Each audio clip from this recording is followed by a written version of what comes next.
RRB group D 2025 में 10 ऐसे question हैं जो अभी 27 नवंबर से लेकर अभी तक जितने भी सेट हुए हैं, लगभग हर एक सेट में कहीं न कहीं घूमते हुए नज़र आ रहे हैं।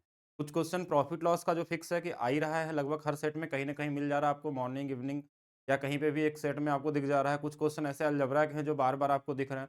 कुछ क्वेश्चन प्राइम नंबर वाले हैं जो बार-बार आपको दिख रहे हैं। तो इन 10 क्वेश्चनों को अगर आप पढ़ के जाते हैं, यानी हम यहाँ पे लगभग आपको 12-13 क्वेश्चन बताएँगे, इसमें से 10 क्वेश्चन आपको मिल ही जाएगा हर एक सेट में। डेटा अलग-अलग चेंज होके मिल सकता है। आज का पहला क्वेश्चन से शुरू करते हैं। अगर आपको ये वीडियो अच्छी लगती है तो वीडियो को लाइक करेंगे, शेयर करेंगे और साथ में कमेंट करके बताएँगे। जैसे ये क्वेश्चन देखिए, ये क्वेश्चन ग्रुप डी 2022 में भी ऐसा क्वेश्चन पूछा गया था पहले से, इस बार भी वैसा क्वेश्चन आपको मिल गया है, सेम क्वेश्चन। और ऐसा क्वेश्चन 28 को भी मिला था और ऐसा क्वेश्चन 1 दिसंबर वाले में मिला था, तो इसलिए इसको पढ़ के रखना है कि दोबारा आपको अगर मिले तो कैसे लगाना है। क्योंकि ऐसे क्वेश्चनों में मैक्सिमम लोग टाइम अपना वेस्ट कर देते हैं और सही तरीका नहीं पता होने की वजह से उसमें ज़्यादा समय बर्बाद करते हैं। ये क्वेश्चन बेसिक जीएसएम मेथड से लगाना सबसे आसान तरीका होता है। जैसे क्वेश्चन को पढ़िए, एक वॉशिंग मशीन का मूल्य टीवी के मूल्य से 40% कम है। तो हम एक तरफ हमने लिख दिया वॉशिंग मशीन और एक तरफ हमने लिख दिया टीवी। और क्वेश्चन में बोला गया था जो टीवी से 40% कम है। 40% का मतलब होता है 2/5, यानी कि ये वाली वैल्यू अगर 5 होगा, इससे 2 कम, इससे 3 क्या होगा वॉशिंग मशीन की। ये क्वेश्चन में बोला गया कि टीवी से 40% कम है। फिर क्वेश्चन मिला वॉशिंग मशीन के मूल्य को 18% की वृद्धि कर दी गई। इसमें 18% की वृद्धि की, 18% की वृद्धि की गई है। दूसरा, टीवी के मूल्य में हमारे पास 10% की कमी होती है, -10% की कमी होती है। 5 वॉशिंग मशीन है, वॉशिंग मशीन हमारे पास 5 है तो इसमें 5 से गुणा कर लीजिए और टीवी अगर हमारे पास 2 है तो 2 से गुणा कर सकते हैं। ये बेसिक रेशियो तैयार करने के लिए होता है। अब हमारे पास देखिए जो दोनों तरफ कट जाए उनको काट भी सकते हैं, यानी कि ओवरऑल देखा जाए तो यहाँ 3 ही लोग हैं और यहाँ पे 2 ही लोग हैं। और टोटल हमारे पास दोनों मिला के कितने हो गए? 5 हो गए। इनकी वैल्यू हमको चेंजेस निकालनी है। 18 गुणे 3 ये 54 हो जाएगा। जेसम वाले रूल से 2 गुणे 10 ये माइनस में 20 आ जाएगा और इसके बराबर में हम टोटल चेंज मान लेते हैं, x है तो बराबर में 5x। ये वाली वैल्यू आ गई आपकी 34 बराबर में 5x। तो यहाँ से x की वैल्यू 5 से 6 बार कट जाएगा, 5 से 8 बार कट जाएगा। 6.8% की क्या होगी यहाँ वृद्धि होगी या परिवर्तन होगा, किसी भी लैंग्वेज में आपको लिख सकता है। अब जेएसएम में छोटे वाले डेटा को भी लेके लगाते तो भी आ जाता। अगर बहुत छोटा डेटा तो सीधा गुणा कर सकता है। अगर कुछ कटने वाला नंबर है, अब ऐसा तो नहीं कि हर सेट में यही डेटा आएगा, तो इनका डेटा बदल सकता है। 5 वॉशिंग मशीन के जगह पे कहीं 5-3 हो सकता है, कहीं 5-4 हो सकता है, कहीं 7-2 हो सकता है। इसका जो डेटा दिया रहेगा उनको गुणा करके आपको सीधा-सीधा अनुपात निकालना है और यहाँ से बन जाएगा आपका जेएसएम का सबसे बेस्ट तरीका। क्योंकि अगर आप इसको बुक वाले मेथड से लगाएँगे तो बहुत ही ज़्यादा कैलकुलेटिव होता है, उसमें टाइम ज़्यादा होता है और उस तरीके से मतलब अगर आप बुक सॉल्यूशन देखेंगे तो फिर आप कहीं न कहीं कन्फ्यूज़ हो जाएँगे। चलिए दूसरे क्वेश्चन की तरफ चलते हैं। एक क्वेश्चन आपके पास मेंसुरेशन से पूछा जा रहा है और लगभग कई बार आपको देखने को मिल गया होगा जिन लोगों ने परीक्षा दिया होगा, कि आपको एक ऐसा फिगर दिया जाता है और उसमें आपसे पूछा जाता है स्पेशली सरफेस एरिया के बारे में। जैसे इसमें क्या बोला गया कि 14 सेंटीमीटर त्रिज्या वाले ठोस बेलन सिलेंडर के ऊपर अर्धगोलाकार बनाया गया है। यानी देखिए ऐसे अगर हमने एक बेलन बना लिया और इसके ऊपर में अगर हम गोला बना लें अर्धगोला, अब अगर इसका रेडियस हमको दिया हुआ है कि 14 दिया हुआ है, तो ऊपर वाले का रेडियस दिया नहीं रहेगा। आपको खुद से समझ जाना होगा कि ये भी 14 और इसकी हाइट भी 14 रही होगी और इसकी ऊंचाई आपको अलग से दिया होगा क्वेश्चन में, जो 21 है यहाँ पे, और इस नीचे वाले का भी वैल्यू 14 हो जाएगा। तो ऐसे केस में आप देखिए इस गोले का जो सरफेस एरिया होता है, ये होता है 2 पाई आर स्क्वायर, अर्धगोले का, क्योंकि नीचे वाला ढका हुआ है। इसका जो होता है ये होता है 2 पाई आर एच होता है और नीचे वाला जो सरफेस एरिया होता है हमारे पास पाई आर स्क्वायर होता है। तो देखा जाए पाई आर स्क्वायर यहाँ पे हमारे पास कितने बार आ गया? 3 बार आ गया, यानी 3 पाई आर स्क्वायर आपको निकालना है प्लस ये वाली वैल्यू साथ में निकालनी है 2 पाई आर एच। अब इसमें दो तरीके से लग सकता है। देखिए पाई दोनों में कॉमन है तो पाई यानी कि 22 11 से कटने वाला नंबर अगर ऑप्शन में एक मिल जाए तो भी आपका काम हो जाएगा। लेकिन यहाँ 11 से कटने वाला नंबर हमने ऐसा रखा है कि चारों के चारों आपको 11 से कट जाए, फिर ज़्यादा से ज़्यादा नंबर 11 से कटे। तो एग्जाम में हो सकता है एक्चुअल डेटा में ये एक ही ऑप्शन मिले तो आपका काम उससे भी हो जाएगा। अगर 11 की डिविजिबिलिटी से आप रूल लगाते हैं और एक ऑप्शन मिल गया तो लगा सकते हैं। आपको ये सब करने की जरूरत नहीं पड़ेगी। लेकिन अगर मान लीजिए कट रहा है तो कैसे करेंगे? रेडियस की वैल्यू यहाँ से 14 दिया, यानी कि आपने ये रेशियो पढ़ा होगा ना 7, 44 और 154 वाला। तो 7 यूनिट की वैल्यू अगर 14 है, ये इससे 2 गुना पे है, तो ये जो एरिया होता है ना 4 गुना पे हो जाएगा और ये हमारे पास 616 हो गया। यानी कि ये पाई आर स्क्वायर की वैल्यू 616 का हमारे पास यहाँ पे 3 गुना हो जाएगी। बाकी आप इस वाले में आप नॉर्मल सॉल्व कर लेंगे, 22/7 है, ये वाली r की वैल्यू हमारे पास 14 दिया हुआ है और h की वैल्यू 21 दिया हुआ है। तो 6 गुणे 3 18 और 16 तिया 48, यानी 1848 ये हो गया हमारे पास। प्लस 7 से ये 2 बार में कट जाएगा और हमारे पास देखिए यहाँ पे 2 गुणे 2 4, 4 21 गुणे 4 84, 84 का डबल कर लेंगे क्योंकि यहाँ 11 से गुणा करना आपको ज़्यादा ईज़ी रहेगा। तो 2 चौके हमारे पास 8 हो गया और 8 दूना 16, 168 हो गया।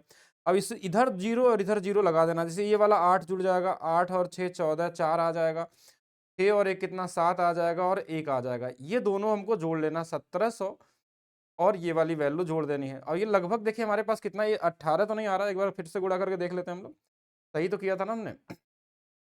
4 था हमारे पास, 84 था, 84 दूना हमारे पास 168 हो गया और ये 8 हो गया, 8 6 14 हो गया, 6 1 7 1 8 हो गया। अच्छा हाँ ठीक है, तो 18 और 18 36 और 48 48 कितना 96। तो ये वाला आंसर आपका क्या हो जाएगा। इसमें अब ऐसा जरूरी नहीं कि हर बार अर्धगोला दे, आपको ऐसा भी दे सकता है जिसके लिए आपको रेडी रहना है आगे वाले क्वेश्चनों में, कि बेलन के ऊपर में आपको हो सकता है एक तरफ शंकु बना दे और एक तरफ गोला बना दे। तो इस वाले का पाई आर एल से निकालना होगा, इस वाले का 2 पाई आर एस से निकालना पड़ेगा और इस वाले का 2 पाई आर स्क्वायर से निकालना पड़ेगा। कहीं ऐसा हो सकता है, कहीं ऐसा भी बन सकता है आपके पास आगे वाले शिफ्ट में कि दोनों तरफ गोला दे दे, इधर भी गोला और इधर भी गोला। तो ये वाला 2 पाई आर स्क्वायर हो गया, इधर वाला भी 2 पाई आर स्क्वायर हो गया और इधर वाला 2 पाई आर एच हो सकता है।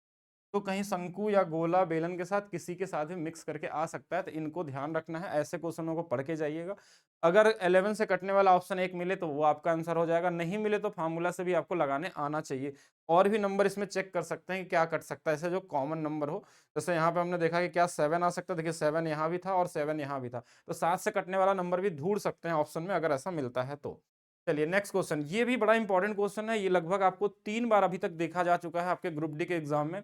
और ये क्वेश्चन बहुत ही बेसिक क्वेश्चन में आता है। एक आयत होता है, कोई भी अगर आयत आप बनाते हैं, ये बेसिक ज्योमेट्री का क्वेश्चन होता है कि मान लीजिए हमारे पास ये ए है, ये बी है, ये C है और ये डी है। इसके अंदर में कहीं पे भी एक पॉइंट पी दे दिया और इन चारों कॉर्नर को यहाँ से मिला दिया जाए। अगर ये ए है, ये बी है और ये सी है और ये डी है, आमने सामने के स्क्वायर, देखिए आमने और सामने का स्क्वायर का सम जो होता है वो आपस में बराबर होते हैं, मतलब इनका इनके साथ स्क्वायर का सम, इनका इनके साथ स्क्वायर का सम हमेशा बराबर होते हैं। इस पे क्वेश्चन आपके एग्जाम में पूछा जा रहा है, मतलब पूछा गया है ऑलरेडी, आगे भी मिल सकता है। इसमें एक चीज और हो सकता है, ये पी ऐसा नहीं कि हर बार बाहर ही हो, ये अंदर भी होगा तो कोई मतलब अंदर भी नहीं हो, बाहर भी हो सकता है कि कभी कभी ये पी बाहर भी दे सकता है। तो यहाँ से यहाँ ए और फिर यहाँ से सी, यानी अगर ये वाला ए है, ये वाला बी है, फिर यहाँ से ये वाला डी तक है और ये वाला बी है, ये सी और डी, तो यहाँ पे भी वही सेम रूल लगेगा, ए स्क्वायर प्लस बी स्क्वायर बराबर सी स्क्वायर प्लस डी। तो पी अंदर भी हो सकता है आयत में और बाहर भी हो सकता है, दोनों जगह ये काम करेगा सेम रूल। जैसे इस क्वेश्चन में भी हमारे पास क्या है कि अगर मैं यहाँ बना के देखूं तो इसमें क्वेश्चन में जैसे मान लेते हैं ये एपी की वैल्यू 57 दिया है, इसकी वैल्यू 57 दिया हुआ है, पीपी की वैल्यू यहाँ पे कहाँ है, बीपी ये वाली वैल्यू हमारे पास 99 दिया हुआ है और डीपी की वैल्यू हमारे पास 73 दिया है। इसकी वैल्यू निकालनी, इसको एक्स मान लीजिए। तो हमारे पास क्या होगा, 57 का स्क्वायर प्लस एक्स का स्क्वायर बराबर में 73 का स्क्वायर प्लस 99 का स्क्वायर। अब यहाँ कैलकुलेशन करने नहीं जाना आपको, अगर लग रहा है कि यूनिट डिजिट अलग अलग है या फिर आपको डिजिटल सम लगाना हो, डिजिटल सम लगा के चेक कर सकते हैं किसी भी तरीके से। 7 का स्क्वायर 9 आ जाएगा, यहाँ पे हमारे पास एक्स स्क्वायर है, यहाँ पे हमारे पास देखिए क्या होगा, 3 का स्क्वायर 9 और 9 का स्क्वायर 1, यानी इधर वाली वैल्यू हमारे पास 0 आनी चाहिए और इधर वाली 9 में क्या जोड़ेंगे तो हम 1 जोड़ सकते हैं। 1 किसका स्क्वायर आ सकता है, क्या 0 का नहीं, 9 का स्क्वायर में 1 आ सकता है, तब ये 0 बन सकता है, दोनों तरफ बराबर, यानी ऑप्शन नंबर डी आपका यहाँ पे क्या होगा, सही होगा। या आप दोनों तरफ का स्क्वायर करके घटा भी सकते हैं जैसा क्वेश्चन में दिया होगा। तो एक इजी क्वेश्चन ये भी हो गया जो आपको मिल रहा है। नेक्स्ट क्वेश्चन बहुत ही ज्यादा इंपॉर्टेंट और ये क्वेश्चन लगभग हर बार ही आता है, हर सेट में आपको दिख जाता है और ये क्वेश्चन है हमारा ये वाला फार्मूला, ए square B square C square minus 3abc वाला फार्मूला। इस पे 3-4 तरीके से क्वेश्चन बनते हैं और लगभग 2 तरीके के क्वेश्चन अभी तक देखने को मिल चुका है। एक तो ये बेसिक वाला कि जब ए बी सी का मान दिया रहेगा और इसमें कंडीशन दे देता है, देखिए ध्यान से देखेंगे तो इनको जोड़ने पे हमारे पास तीनों को ए प्लस बी प्लस सी का जो मान है वो 0 आ रहा होगा। देखिए 20 और 15 35 और माइनस 35 0, और कोई भी डेटा दे देगा ऐसा जिनको जोड़ने पे 0 आ जाएगा। और आपसे अगर ये पूरा का पूरा डेटा पूछा जाएगा तो इसकी वैल्यू भी 0 ही आती है हमें। अच्छा, इसमें ऐसा नहीं कि हमेशा यही वाला मिल जाए, कभी-कभी इसमें ऐसा भी दिया रहा है, मैंने देखा था एक बार क्वेश्चन में ऐसा दिया था कि ए की वैल्यू ऐसा दे दिया कि 5.2 हमारे पास ऐसे दे दिया, 0.12 दे दिया, बी की वैल्यू हमारे पास 2.15 दे दी, सी की वैल्यू दे दिया -5.27 दे दिया। अब देखिए यहाँ पे भी वही सेम चीज़ है, अगर आपसे पूछा A cube plus B cube plus C cube -3 ABC अगर आपसे निकाला जाए तो यहाँ भी आंसर जीरो आएगा। ऐसा इसलिए होता है, जीरो क्यों आता है? क्योंकि इसका जो फार्मूला होता है सबसे पहला वो होता है A plus B plus C और इसके आगे A square plus B square plus C square minus A B minus B C minus C A, सबसे बेसिक। तो इसमें A plus B plus C का मान अगर जीरो आ गया तो इधर जो भी गुणा करेंगे ये पूरा का पूरा जीरो हो जाएगा। अब इसी क्वेश्चन को दूसरे तरीके से भी दिया जाता है। दूसरे तरीके से देने का मतलब ऐसा हो सकता है इस क्वेश्चन को कि आपको ए का मान 15 दे दे, बी का मान 10 दे दे, सी का मान आपके पास माइनस हमारे पास माइनस में 25 दे दे और आपसे सिर्फ इतना ही पूछ ले, ए क्यूब, बी क्यूब और सी क्यूब। अब देखिए अगर सिर्फ इतना ही पूछ लेगा और पूछा गया है इस बार तभी मैं बता रहा हूँ इसको। अगर इतना ही पूछेगा तो हमारे पास ये पूरा ए बी सी होता है इसकी वैल्यू जीरो होती है। अगर हमसे सिर्फ इतना ही पूछा जाएगा तो ये वाली वैल्यू इधर आ जाएगा और ये कितना हो जाएगा हमारे पास 3 ABC मान हो जाएगा। यानी कि 3 ए की वैल्यू 15, बी की वैल्यू 10, सी की वैल्यू -25 और माइनस में आंसर आएगा। यहाँ पे भी आपको पूरा सॉल्व नहीं करना है, इनका यूनिट डिजिट या डिजिटल सम या 3 का डिविजिबिलिटी, 5 का डिविजिबिलिटी, 10 कट रहा है तो लास्ट में 10 वाला नंबर कुछ भी ऐसा देख के निकाल सकते हैं। पूरा मल्टीप्लाई करने की जरूरत नहीं पड़ती एग्जाम में। एक तो ये होगा जो नंबर के साथ आपको दिख सकते हैं। दूसरा, इसी में जो दूसरा क्वेश्चन बनता है वो क्या बनता है वो समझ लीजिएगा। ये 100% मिल जाएगा आपको। ये फार्मूले को एकदम पूरे तरीके से ध्यान से आप समझ लीजिए। A cube B cube C -3 ABC का जो फार्मूला होता है, सबसे पहला इसका जो वैल्यू होती है वो होता है हमारे पास, यहाँ लिख देते हैं हम लोग, A plus B plus C और A square B square C square minus A B minus B minus, से बहुत ही कम मिलते हैं। लेकिन दूसरा इसका हमारे पास होता है A plus B plus C, A plus B plus C का होल स्क्वायर माइनस में 3 AB प्लस बी प्लस सी। ये सबसे ज्यादा बार इसमें यही वाला मिलता है। तो और भी तरीके से लिखा जा सकता है इस फार्मूले को। आप चाहें तो इसको ऐसे भी लिख सकते हैं, A plus B plus C into में सी के स्क्वायर व्हेन ए बी और C are in AP series. अगर ये समानांतर श्रेणी में कभी दिया रहेगा तो ये इस तरीके से भी लगता है, लेकिन इस पे भी रेयर मिलते हैं। इसका यूज आप यहाँ से भी कर सकते हैं, कई तरीके से कर सकते हैं, लेकिन ये जो दूसरा वाला फार्मूला ना सबसे ज्यादा बार आपको दिखे। इसमें क्वेश्चन कैसे पूछे जाते हैं, ऐसे दिए जाते हैं कि A plus B plus C का मान लीजिए आपको 10 दे दिया, बोला A B plus B C plus C A का मान आपको दे दिया 15 दे दिया, और आपसे पूछ लिया A cube plus B cube plus C cube -3 ABC का मान चाहिए। तो अगर आपको ये दोनों चीज दिया हुआ और ये चाहिए तो डायरेक्ट आपको ये पता होना चाहिए कि इसकी वैल्यू 10 है तो 10 अंदर में 10 का स्क्वायर माइनस में 3 गुणे में 15। अब यहाँ सीधा आंसर आपके पास आ जाएगा। तो इस फार्मूले को ध्यान रखिएगा, इस पे क्वेश्चन आपको मिल रहा है तो इसके लिए रेडी रहेंगे और पूरी तरीके से तैयार रहिएगा। ये इस पे कोई ना कोई एक क्वेश्चन मिल जाएगा जो तीनों हमने टाइप बताया था, ठीक है। बाकी बन और भी सकते हैं। एपी का मतलब क्या होता है यहाँ पे कि जैसे ए बी सी का मान ऐसे दे दिया, एक का 10 दे दिया, एक का हमारे पास 15 दे दिया और सी का हमारे पास 20 दे दिया। मतलब इनको देखिए एपी में चल रहे हैं तो आप सिर्फ इतना ही लगाना है, ये सब लगाने की जरूरत नहीं है। अगर ये बढ़ते हुए क्रम में है, सेम डिफरेंस पे चल रहे हैं तो आप सीधा सीधा लगा। और ये के जो होता है ना, इनका डिफरेंस है, जैसे 5 है तो इसका आंसर क्या हो जाएगा 10, ये 20 और हमारे पास कितना हो जाएगा 30 और 15 45, ये 45 गुणे में 3 इंटू में 5 का स्क्वायर, सिर्फ इतना ही आंसर हो जाएगा हमारे पास। और उसमें भी हम 45 अगर आ गया तो 9 की डिविजिबिलिटी रूल चेक करेंगे ऑप्शन में कौन सा वाला कटने वाला है। ऐसा नहीं कि सॉल्व मल्टीप्लाई ही करना आपको पूरी तरीके से। और भी इसमें बन सकता है। इस फार्मूले को अगर डिस्कस करेंगे तो बहुत लंबा चला जाएगा, इसलिए अभी इतना ही समझिए, इतना से काम आपका हो जाएगा। नेक्स्ट चीज और समझना आपको कि maths by DP sir official app पे अभी आपको हर एक मैथ्स का बैच, जो आप यूपीएसआई का चाहते हो या फिर आप रेलवे एग्जाम का या एसएससी के लिए फाउंडेशन हो, ट्रिक वाले हो, सभी कोर्सेज आपको केवल 99 पे मिल। एक मिनिमम प्राइस पे अगर आप अपने मैथ्स के स्पीड 10 गुना तेज करना चाहते हैं तो डाउनलोड करिए प्ले स्टोर से maths by DP sir official app. चलिए, नेक्स्ट क्वेश्चन ये भी आपको ग्रुप डी में देखने को मिला था और ये बहुत कॉमन सा क्वेश्चन है जो आपको हर बार हर दिन तो नहीं आया था लेकिन 2-3 बार आ चुका है, तो इसको तैयार रहेंगे। तो साइन का कोसेक के साथ क्या होता है, रेसिप्रोकल होता है। तो इन दोनों का जब गुणा होता है ना तो हमेशा ये 1 ही बनता है, क्योंकि एक का मान हमारे पास 1/√2 होगा और दूसरे का 1√2 होता है। हमको वैल्यू भी नहीं रखनी, हमको देखिए इसमें साइन के साथ कॉस के साथ आपका क्या दे सकता है, कॉस थीटा के साथ सेक थीटा दे देगा तो भी बनाएगा। tan के साथ अगर आपके पास cot थीटा दे देगा तो भी 1 आएगा, sin के साथ अगर हमारे पास cosec थीटा दे देगा तो भी 1 आएगा। तो कोई भी इसमें से मिल सकता है आपके एग्जाम में।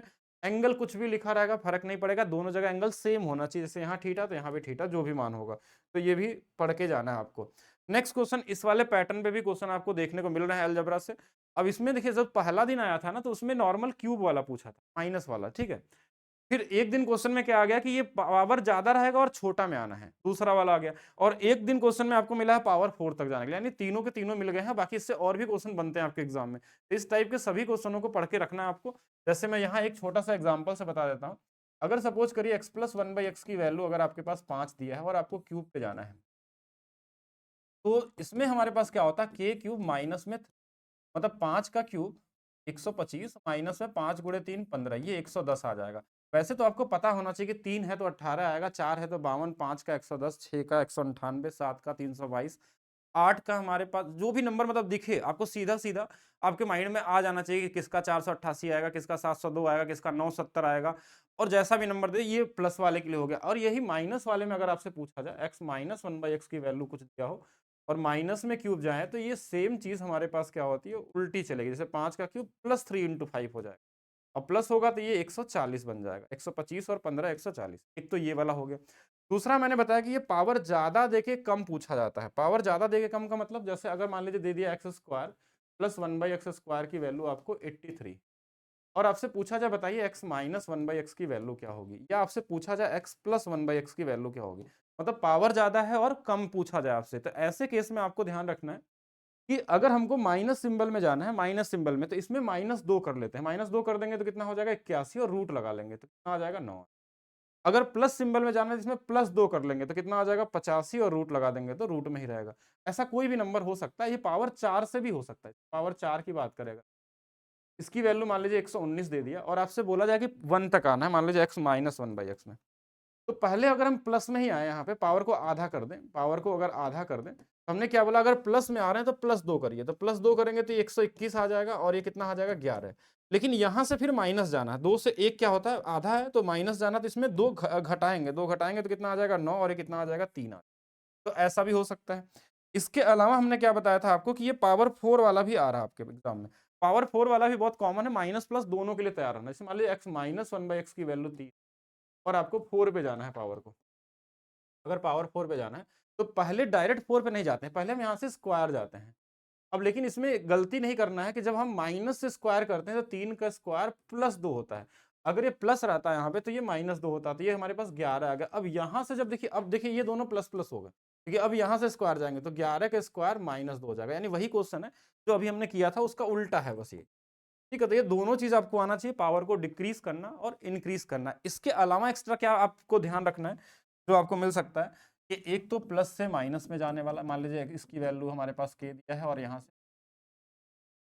तो जो भी नंबर होगा हमारे पास ए स्क्वायर, तो इसमें -4, और अगर माइनस से प्लस जाना होगा, अगर इस पे पूछ आपसे और प्लस में, तो ये +4 हो जाता है। बस इतना कि के स्क्वायर +4 हो गया। एक तो ये ध्यान रखना है। एक चीज और ध्यान रखना है लास्ट, अगर अभी तक तो नहीं आया, तो अगर आ गया तो इसके लिए रेडी रहिएगा।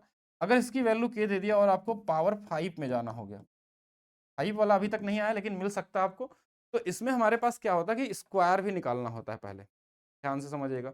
और हमको इसमें क्यूब भी निकालना पड़ता है और दोनों का गुणा करना पड़ता है। फिर इसके बाद हम इसमें x माइनस 1/x को प्लस को घटाते हैं। इसकी वैल्यू कैसे निकलता है, के स्क्वायर -2 से। इसकी वैल्यू कैसे निकलता है, के क्यू -3 के से। और इसकी वैल्यू हमारे पास ऑलरेडी क्वेश्चन में दिया होगा। सपोज करिए के की वैल्यू अगर हमारे पास 5 है, या हम 4 मान लेते हैं, तो 4 रहेगा तो 4 का स्क्वायर -2 अपने माइंड में ही कर लेना है, तो ये 14 आ गया। 4 के क्यूब में कितना आता है, 52 आता है, -4। इसमें यूनिट डिजिट चेक कर लेना है, एग्जाम में टाइम वेस्ट नहीं करना, और बड़े बड़े डेटा आएंगे तो हमेशा यूनिट डिजिट का ही तरीका आपको अप्लाई करना है। तो इतना आपको जानना है अलजेब्रा में। फिर हमारे पास आता है कि एक क्वेश्चन ये भी वैसे लास्ट क्लास में बताया भी गया था आपको, ग्रुप डी के एग्जाम से पहले ही बता दिया गया था, ऐसे क्वेश्चन आपको मिलेंगे। 7 के प्रथम 9 गुणजों का औसत, ये डेटा अलग अलग डेटा के साथ एक क्वेश्चन मिल रहा है, अलग अलग डेटा के साथ क्वेश्चन मिल रहा है।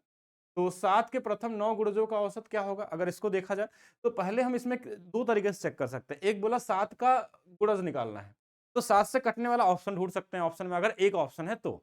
अगर ऑप्शन एक से ज्यादा मिल गया, जैसे 7 से ये भी कट रहा है, ये भी कट रहा, तो हमको क्या करना है कि पहले 9 गुणज तक जाना है, तो 1 से लेके 9 तक का औसत निकालेंगे। 1 से लेके 900 तक का औसत कितना होगा? 9, 1 10 का आधा कितना? 5। अब अगर 7 का गुणज बोला है तो 7 से गुणा कर लेंगे, 5 का बोला 5 से कर लेंगे, 10 का बोला 10 से कर लेंगे, 11 का बोला 11 से गुणा कर लेंगे। यानी यहाँ पे क्या होगा? 35 होगा। और इसमें एक चीज़ और क्वेश्चन मैंने नहीं लिखा, ये वाला क्वेश्चन फिर से दिख गया आपको कि जैसे मान लीजिए बोल दिया कि 53 प्रथम 53 विषम संख्याओं का औसत, विषम संख्याओं का औसत आपसे पूछ लिया कि प्रथम सम या विषम, ऐसा क्वेश्चन ऑलरेडी 2024 और 25 वाले सीबीटी 1 और एएलपी में पूछा गया है कि प्रथम 53 विषम संख्याओं का औसत, तो इसका आंसर 53 ही हो जाता। अगर सम बोलता तो उससे एक ज्यादा होता, 53 है तो कितना होता? 54 हो जाता वहां पे। तो विषम वाले में n होता है और सम वाले में n+1 होता है, इसको भी ध्यान रखना है। एक चीज इसके साथ और ध्यान रखे जाइएगा कि इस समय क्वेश्चन में आपसे प्राइम नंबर से क्वेश्चन पूछे जा रहे हैं हर एक सेट में, और प्राइम नंबर बड़े इजी क्वेश्चन, अगर आपको नहीं भी याद है तो भी कर सकते हैं। जैसे इसमें नॉर्मली पूछ ले रहा है कि 1 से 25 तक कितने प्राइम नंबर होंगे, या प्रथम 5 अभाज्य संख्याओं का योग बताइए। जैसे मान लीजिए बोला प्रथम 5 का, तो पहले 2 हो गया, फिर 3 हो गया, फिर 5 हो गया, फिर 7 हो गया, फिर 11 हो गया। तो आपको इनको जोड़ देना है कि हाँ, ये सभी का सम कितना आने वाला है। प्रथम 10 संख्याओं का औसत कितना होगा? प्रथम 10 अभाज्य संख्याओं का औसत कितना होता है? तो ये 129 होता है, उनका जोड़ यानी 12.9। ध्यान रखना, ये कई बार पूछा गया आपके एग्जाम में, तो हो सकता है। 25 तक जितने अभाज्य संख्याएं थे उनका योग निकाल लीजिए या उनका औसत निकाल लीजिए। ऐसे क्वेश्चन बेसिक बेसिक वाले क्वेश्चन है, इसको आप नॉर्मली भी कर सकते हैं, लेकिन बस मैं बता दे रहा हूँ कि ऐसे क्वेश्चन पूछे जा रहे हैं आपके एग्जाम में, कॉमन क्वेश्चन वाले, ध्यान रखेंगे। अगर इसमें एक क्वेश्चन अभी तक नहीं पूछा गया, वो क्या क्वेश्चन था? ट्विन प्राइम वाला नंबर क्वेश्चन अभी तक नहीं आया। ट्विन प्राइम नंबर क्या होते हैं? अगर पूछा कि कौन सा ट्विन प्राइम है, तो ट्विन प्राइम का मतलब होता है जैसे 17 और 19, ये दोनों प्राइम नंबर है, दोनों के बीच का अंतर कितना होना चाहिए? 2 का। जैसे 29 और 31 ये हमारे पास हो गया, 5 और 7, तो ये सब हमारे पास क्या होते हैं? इनको हम बोलते हैं जुड़वा अभाज्य संख्या। और यहाँ से क्वेश्चन अभी नहीं बना, लेकिन एक कॉमन वाले क्वेश्चन आ चुके हैं, तो इनको ध्यान रखिएगा। हो सकता है इससे भी आगे चले किसी सेट में आपको क्वेश्चन दिख जाए, तो ये भी आपको ध्यान रखना है। चलिए नेक्स्ट क्वेश्चन देखें, तो एक औसत स्पीड वाला पहले दिन से ही क्वेश्चन आ रहा है और आगे भी आपको मिलता जाएगा। और इसमें नॉर्मल क्वेश्चन में क्या होता है कि दो ही तरीके से क्वेश्चन बनते हैं औसत वाले में। एक होता है कि सेम डिस्टेंस जाना, फिर आगे भी सेम डिस्टेंस जाना, या फिर सेम डिस्टेंस गया और वापस आ गया, तो सेम डिस्टेंस अपने आप हो गया। जैसे कोई घर से ऑफिस गया, ऑफिस से घर आया, इसमें बताया नहीं कि आपसे सेम डिस्टेंस है, लेकिन आपको खुद से समझना होगा। घर से ऑफिस गया होगा तो ऑफिस से घर की जो दूरी होगी वही वापस आया होगा, अगर रास्ता ना बदले तो इसके लिए क्या होता है कि समान दूरी गया, समान आया। या फिर क्वेश्चन में बता देता है स्पेशली कि पहला 120 किलोमीटर चला इस स्पीड से, फिर अगला 120 किलोमीटर चला इस स्पीड से, यानी दोनों के डिस्टेंस जब सेम होते हैं और दो ही दिया होता है, तो हमारे पास 2s1 और s2 वाला फार्मूला ज्यादा यूज करना इजी रहता है। बाकी इसको हम नॉर्मली भी लगा सकते हैं, अगर 3 वाला रहता तो इसको एलसीएम मेथड से करते हैं हम लोग। तो इसमें देखिए 240 किलोमीटर की दूरी में 120 किलोमीटर 60 के स्पीड से तय किया है, और बाकी 120 किलोमीटर दूरी वो 40 के स्पीड से तय किया है। तो दोनों दूरियां अगर सेम होगी तो सीधा सीधा आप यहाँ पे रखिए, 2 गुणे में 60 गुणे में 40, और नीचे में इन दोनों को जोड़ देंगे 100, तो 0 से 0 कट जाएगा, 6 चौके 24 दूना 48। ये कॉमन वाला क्वेश्चन हो गया। दूसरा क्वेश्चन ऐसा हो सकता है कि इसमें आपको ये डिस्टेंस अलग अलग मिल जाए, जैसे यहाँ 120 दिया है और यहाँ पे मान लीजिए कुछ और दूरी हो जाए, तो उस केस में आपको जो एवरेज स्पीड निकालनी होगी, एवरेज स्पीड, तो टोटल डिस्टेंस पहले निकालना होगा। Total distance upon total time. Total distance यानी अगर मान लीजिए 240 नहीं की जगह पे हम इसको बना लेते हैं कि ये वाला 120 था, और 120 बनाएंगे तो आधा ही हो जाएगा ना, कुछ और बना लेते हैं और 180, तो बचा कितना हमारे पास? 60 बना लेते हैं, ऐसा मान लेते हैं। तो इसमें आपको क्या निकालना होगा? दूरी तो देखिए 240 रहता, लेकिन अगर 180 रहता तो इससे भाग देते तो 3 घंटा का समय आता, और ये 60 रहता तो 40 से भाग देते तो इसमें 1.5 घंटे का समय आता। तब हम इसको डिवाइड करते हैं तो हमारा आंसर आता है हमारे। अगर सेम डिस्टेंस नहीं रहेगा तो आपको ये वाला फार्मूला नहीं यूज करना है। सेम डिस्टेंस अगर 3 बार भी रहता तो इसको कैसे लगाते कि अगर मान लीजिए हमारे पास एक चल रहा है 60 की स्पीड और बी चल रहा है 40 की, अगर मान लीजिए ऐसा दिया है, और एक सेम डिस्टेंस और दे दिया है यहाँ पे, मान लीजिए कि एक तीसरा डिस्टेंस था कि वो भी सेम ही डिस्टेंस आगे बढ़ा, उसका हमने ले लिया, कितना ले लेते हैं यहाँ से? 20 ले लेते हैं कि 20 की चाल से चल रहा था, और तीनों सेम डिस्टेंस चले, तो अब इसमें ये फार्मूला तो काम नहीं करेगा, ये 2 के लिए है। तो 3 रहेगा तो इसमें इनका एलसीएम ले लीजिए। जैसे इनका एलसीएम क्या ले लिया हमने? 120 ले लिया, तो 60 से 2 बार में कट गया, 40 से 3 बार में, 20 से ये 6 बार में। अब ये 120 जो है ना, एक बार नहीं 3 बार लिखना होगा, कितना आ जाएगा? 360, क्योंकि 3 बार डिस्टेंस हुआ। बाकी इनके टाइम से भाग दे दिया, 3 2 5 और 6 11, तो 360/11 आपको क्या हो जाएगा? आंसर हो जाएगा, अगर 3 वाला पूछा तो। अभी तक तो 2 ही वाला आ रहा है, तो 2 तक वाले के लिए तैयार रहना आपको। चलिए नेक्स्ट और देखते हैं। एक क्वेश्चन देखिए, ये वाला आपको हर एक सेट में दिख रहा है, जो आपको ऑलरेडी पिछले 2 क्लासेस अगर आपने प्रॉफिट लॉस का पढ़ा होगा, 2-3 क्लासेस, तो उसमें आपको ये सारी चीजें बता दी गई हैं डिस्काउंट वाले में। एक सीपीएमपी वाला क्वेश्चन आपको मिल रहा है, जिसमें आपको मैं बता दूं क्या क्वेश्चन है। सीपीएमपी वाले में हमारे पास जो होता है 100 माइनस डिस्काउंट और 100 प्लस प्रॉफिट वाला। एक तो ये क्वेश्चन आपको हमेशा दिख रहा है, ठीक है, ध्यान से समझिएगा। एक क्वेश्चन इसके लिए रेडी रहना, जैसे आपको जब भी क्वेश्चन में दे देगा कि प्रॉफिट डिस्काउंट देने के बाद प्रॉफिट हो रहा है, 10% डिस्काउंट दिया तो 15% का प्रॉफिट हो गया, तो आपको 10% डिस्काउंट दिया तो 10 घटा लेंगे 90, 15 का प्रॉफिट हुआ तो 115। तो कभी हो सकता है कि बोला सीपी अगर 900 है तो ये कितना होगा, तो बोलेंगे 1150। तो इस तरीके से क्वेश्चन आपको मिल सकते हैं।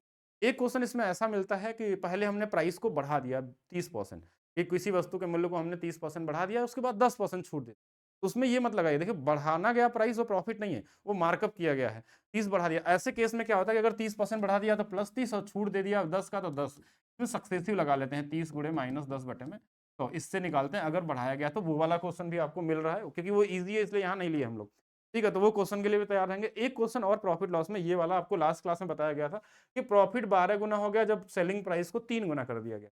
क्वेश्चन को भी बताया गया है, तो 3 गुना प्रॉफिट होने का मतलब क्या हुआ कि अगर आपका प्रॉफिट नहीं है, सेलिंग प्राइस 3 गुना होने का मतलब कि अगर एक सेलिंग प्राइस है तो अब 3 हो गया, तो बढ़ा कितना, तो बोलेंगे 2 सेलिंग प्राइस बढ़ गया। ऐसे प्रॉफिट 12 गुना हो गया मतलब 11 बढ़ गया। कितना बढ़ गया? 11 प्रॉफिट बढ़ा था। तो यहाँ से सेलिंग प्राइस और हमारे पास प्रॉफिट का वैल्यू आ जाता है कि ये 11 है, प्रॉफिट यहाँ से कितना आ जाएगा, 2 आ जाएगा। यहाँ से सीपी आप बड़े आसानी से निकाल सकते हैं कि देखिए इसमें क्या जोड़ा गया था कि 2, तो बोलेंगे हाँ 2 जोड़ा गया होगा तभी तो आया होगा ये 9, तो यहाँ से प्रॉफिट 2/9 आ जाएगा। तो 1/9 यानी 22.22% का क्या होगा, यहाँ पे प्रॉफिट होगा। अगर ऐसा क्वेश्चन मिलेगा तो इसके लिए भी आपको साथ में क्या रहना, रेडी रहना। ये मिल सकता है आपको, ये वाला मिल ही रहा है, ये वाला मिल ही रहा है लगभग हर क्वेश्चन में। ये कॉमन क्वेश्चन आपको हर जगह दिखाई दे रहे हैं। इसके अलावा आपको मोड का क्वेश्चन, माध्य का क्वेश्चन से फार्मूले वाले क्वेश्चन अभी तक नहीं दिखे, लेकिन सीधा सीधा क्वेश्चन आ रहा है आपके एग्जाम में। फार्मूला भी आपको रखना है, याद करके रखना है। जो हमारे पास मोड का फार्मूला होता है, या फिर हमारे पास मीन मीडियन वाले जो रिलेशन होते हैं उनको पता रखना है। बाकी अभी जो क्वेश्चन मिला उसमें ऐसा क्वेश्चन भी आपको देखने को मिल रहा है कि कहीं कहीं मोड पूछ ले रहा, तो कहीं कहीं आपको नॉर्मल डेटा दे दिया और बोला इनका माध्य या औसत, औसत तो नहीं, यहाँ पे माध्य बोलता है, तो माध्य निकालने का मतलब वही होता है औसत। तो ये भी पूछा गया क्वेश्चन कई बार इसमें। तो इसमें आपको एक ही तरीका है कि अगर आपके पास डेटा बहुत पास पास है तो आप जेसम का यूज करिए, नहीं तो इनको जोड़ के डिवाइड कर लीजिए। अब जैसे हमारे पास यहाँ पे देखिए कितने डेटा, तो बोलेंगे कि 9 है। अब 9 डेटा है मतलब 9 से भाग देना है आपको। अब 9 से भाग देने का तरीका आपको पता होना चाहिए, कैसे एग्जाम में 9 से भाग देते हैं हम लोग। तो अगर मान लीजिए कोई नंबर हमारे पास, मान लीजिए सपोज करिए कि 123 है और मान लीजिए 12 से 31 है, जोड़ने में 12 से 31 आ गया और 9 से भाग देना है।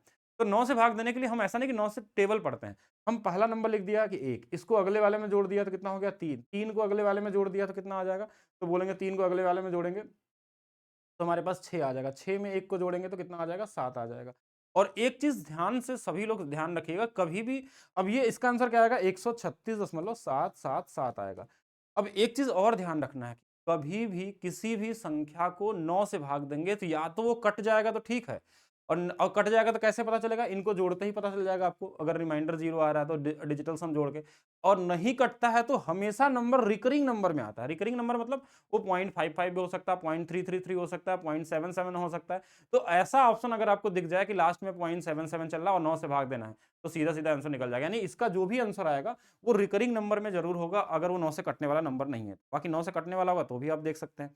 तो ये कुछ क्वेश्चन थे जिनको आपको पढ़ के जाना है, बाकी कुछ और भी क्लासेस हम देंगे आपको। और इस क्वेश्चन से, इस वाली क्लास से आपको मिनिमम 6-7 क्वेश्चन आपको देखने को मिल जाएंगे आपके एग्जाम में। कोई भी अगर आगे आप शिफ्ट देते हैं तो वहां से मिल जाएंगे। ओवरऑल पेपर का रिव्यू मैं बताऊंगा तो हर सेट में आपको 1-2 क्वेश्चन ठीक ठाक मिल रहे हैं, जिसमें थोड़ा सा दिमाग लगाना, नहीं तो बाकी अगर आपने बेसिक तरीके से भी पढ़ा है तो आप आसानी से कर सकते हैं। लेकिन वहाँ स्पीड मायने बहुत रखता है कि कितना तेजी से आप क्वेश्चन सॉल्व करते हैं, क्योंकि मैक्सिमम लोगों को टाइम नहीं मिल पा रहा है, पूरा क्वेश्चन अटेंड नहीं कर पा रहे हैं। उनको क्वेश्चन तो आ रहा है मैथ्स का, रीजनिंग के आ रहे हैं, लेकिन वो उस समय में उसको अटेम्प्ट नहीं कर पा रहे हैं, यानी कि किसी किसी क्वेश्चन में वो ज़्यादा टाइम बर्बाद कर दे रहे हैं। तो जो 2-4 क्वेश्चन ठीक-ठाक आ रहा है, अगर उनको लगाने का सही तरीका पता है, तो आप 25 में 25 कर लेंगे। और बाकी जो लोग हमारे स्टूडेंट हैं और जिन्होंने अभी तक पेपर दे के आए हैं और 25 में 25 करके आए हैं, या आप 24 करके आए हैं, तो बिल्कुल कमेंट करके बताइएगा कितने लोग ऐसे हैं कि जिन्होंने मैक्सिमम मार्क्स अटेम्प्ट करने की कोशिश की है। बाकी मिलते हैं नेक्स्ट क्लास में, अभी के लिए इतना ही रखते हैं। बाकी एक लास्ट इन्फॉर्मेशन सभी लोगों के लिए, कि maths by DP sir official app पे अभी आप लोगों को मिल जाएगा 99 में हर एक बैचेस, जो आपका यूपीएसआई हो या फिर रेलवे का हो या फिर एसएससी का हो, मैथ्स फाउंडेशन हो, या फिर आपका बुक सोल्यूशन वाले जो कोर्स आते हैं वो भी मिल सकते हैं आप। तो मिलते हैं नेक्स्ट वीडियो में, अभी के लिए इतना ही। बाकी आप कमेंट करके बताइएगा कैसी लगी आपको क्लास।